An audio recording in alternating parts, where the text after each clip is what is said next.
Let's bring in Congressman Peter King. He is the chair of the House Counterterrorism and Intelligence subcommittee. Thank you for joining us, Congressman. Thank you, John. We saw this weekend in the New York Times, Olympic athletes are worried about their own security, some of them. Can you reassure our athletes going to Sochi that they're going to be safe?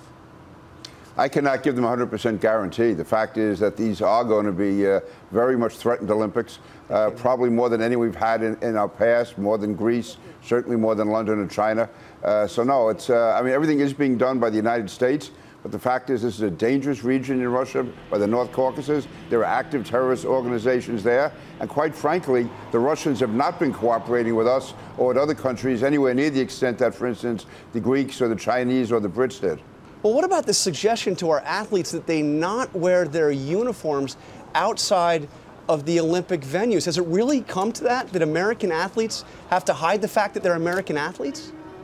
Yeah, I think it's an indicator of just how seriously our government takes this, the fact that there are real threats there. And even though Putin talks about the ring of steel around the main Olympic venue, the fact is once you get outside that venue or even going from venue to venue, there is real vulnerability. So I think that's, I would advise the athletes that do everything they're asked to do by the security team, by the State Department, by the FBI, because you know, they may feel safe, they may feel secure, wander off or wear some indicator that they're from the U.S. and just leave themselves open as a target. Now, this is a dangerous situation. Hopefully things will work out, but it's nowhere near ideal. And again, I can't emphasize enough, the Russians have not been cooperative as far as sharing intelligence. Again, the Greeks did, the Chinese did, the Brits did, the Russians are not, and theirs is the most dangerous.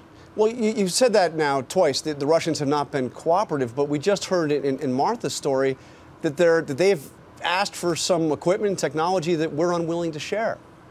Well, again, technology is different from sharing information because usually intelligence is a mosaic. You get bits and pieces from different countries and you piece it together. The Russians don't want to share what they have because they're afraid that that will enable us to learn how they obtain their intelligence and we'll use it against them in the future. As far as using technology, I don't want to get into that as to what our policy is, but I can understand why people in our government would be reluctant to share a very sophisticated piece of technology which could be used against us in the future. We have another big event right in your backyard, the Super Bowl, being held at Giant Stadium. Right. We've been a lot of talk about the weather as a big threat here, but you've been briefed on the security threat. Right. How much of a threat and how comfortable you are with the security situation at the Super Bowl?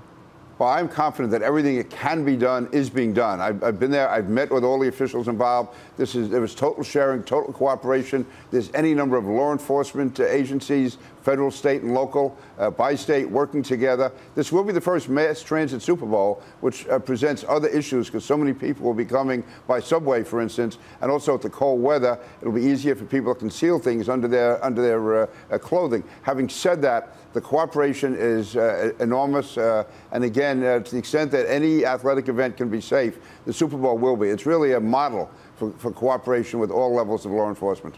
All right, Congressman Peter King, thank you for joining us. John, thank you.